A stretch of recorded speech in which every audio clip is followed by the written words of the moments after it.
Chapter 1. Grandma, Grandma, tell me a story, a fairy tale? But you're already quite an adult, and fairy tales are only told to little children. Well, Grandma, I won't fall asleep until you tell me something. Not a fairy tale, at least a scary story. Aren't you scared? Little coward. I'm not a coward. I'm not afraid of any stories. Tell me.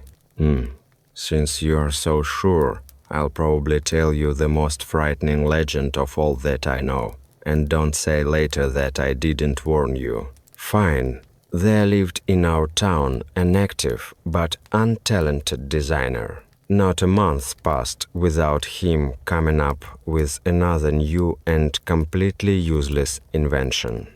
Sometimes he created unlit lanterns in his laboratory, sometimes a mechanism for breaking chicken eggs, and once he even made a fork that became a rake. The designer worked for his own pleasure, not even trying to make what people asked of him. He found a place for all his inventions in countless cabinets in the basement, and used many of them solely to amuse his own vanity. The neighbors openly laughed at him, and the only person who loved him helped him as much as he could and brought money into the house so that the master could eat was his own younger brother. With what adoration he watched the work of his brother, the inventor. He was so proud of him. After all, he created real masterpieces from tiny parts and trash. But at the same time, a caustic resentment did not leave the heart of the younger one, because evil people did not see the talent with which his brother was gifted. So the days passed by. The great master gradually began to go gray, and the younger brother silently learned his difficult craft, helping little by little, leafing through large dusty books at night, quietly disassembling and assembling old and unused inventions in the basement. And then one day, the elder brother revealed his secret to the younger. All his life he had been deathly afraid of spiders, and now he had secretly developed a creature that could calculate and destroy them. It was a mechanical spider that reached a man's knees. It had 8 long thin legs, more like knitting needles. Its teeth, sharp and shiny, quickly and nimbly clicked in anticipation of prey. The frightening creature, powered by steam, used its prey instead of fuel. So not only spiders, but also rats were exterminated in the house. Yes, it had many shortcomings and flaws, but this invention finally convinced the younger brother that the elder one was a real genius. However, it was not long before the master suddenly died of blood poisoning, having scratched himself on one of the rusty parts, which were lying around in his laboratory in countless numbers. What a heavy loss it was for the younger inventor, but he did not allow himself to be sad for a minute, and immediately decided to continue his brother's work to improve his creations. And the name of the great designer did not disappear into obscurity. He spent days and nights in the laboratory working, forgetting about hunger and thirst. And the result of his work was a completely redesigned mechanical spider of his brother. Now it became much larger and more dangerous. The spoke paws were pointed at the ends, which is why the creature made a melodic clicking sound when walking. It began to consume much more fuel, and therefore spiders and rats could no longer feed the mechanical creature with black detector eyes. But the designer had no intention of feeding the spider with small, harmless creatures. He was thirsty for revenge, finally, on all those people who had never accepted his brother's talent. It was people who were to become food for the terrible creature. On dark nights, the cruel master would quietly release his tame mechanical monster from his house, which would quickly click its thin paws and run from one dark alley to another until it tracked down a lonely passerby. In the blink of an eye, the spider would pounce on the person, tear him into small pieces with its steel jaws, and throw him inside itself into the firebox. Thus, having had its fill, the creature obediently returned home to the laboratory, where the designer would gleefully clean the mechanisms and think about how else the spider could be improved. With each passing day, the creature's agility only grew. It learned to be wary of light and loud sounds. It would eat a person whole without cutting him into pieces. But now it needed more fuel.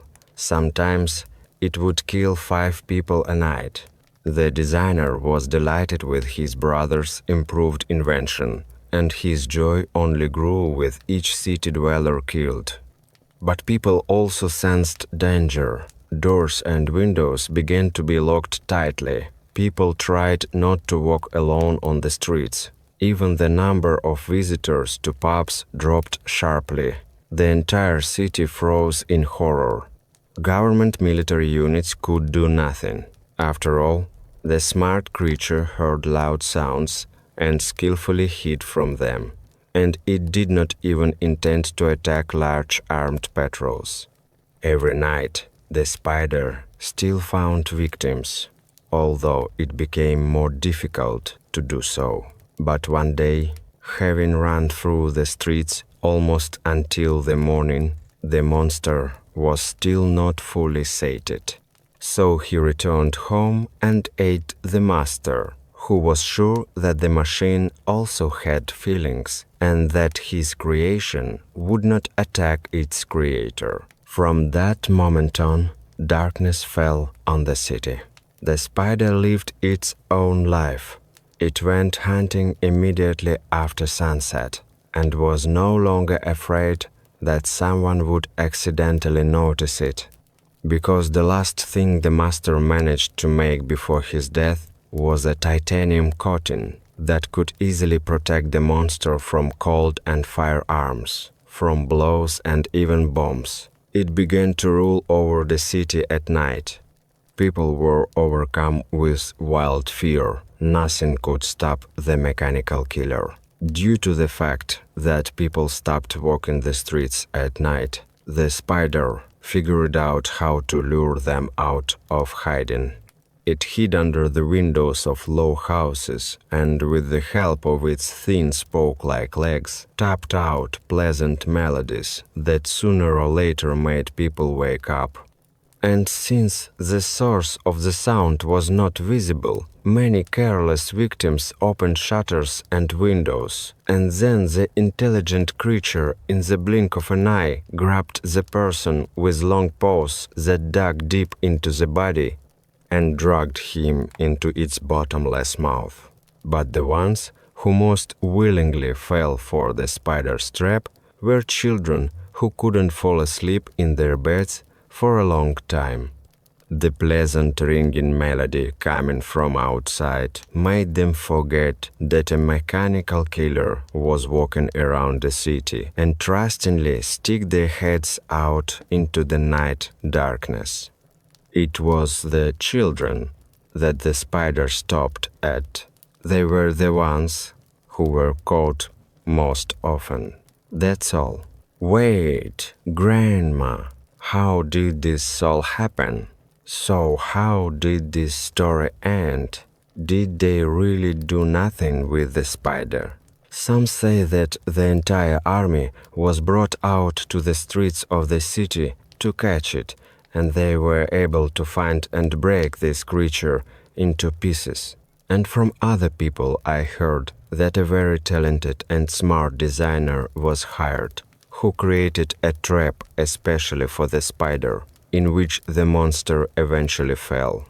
But most often, the townspeople say that it was never caught and still walks the streets at night. Many years have passed since its creation. Many of its parts have rusted. The spokes and teeth have become dull, and the detectors have become worse. Now it moves more slowly and cannot create pleasant melodies for the ear, and feeds only on cats and dogs, and sometimes the occasional drunkard who has fallen asleep in some dead end. But sometimes, on the streets behind your back, you can hear a light jingling and creaking of mechanical parts. This is the spider coming for you, but it's almost falling apart. Yes, that's why he won't attack. It's much easier for him to eat small curious children who stick their heads out of the windows at night when he lures them. How does he attract them if he can no longer create melodies? Listen, darling, someone is calling you. I don't hear anything, only yes. It's the wind hitting a tree branch against my window. She scratches and knocks quietly, as if she wants to get your attention. What's wrong with that? Remember, there are no trees growing near our window.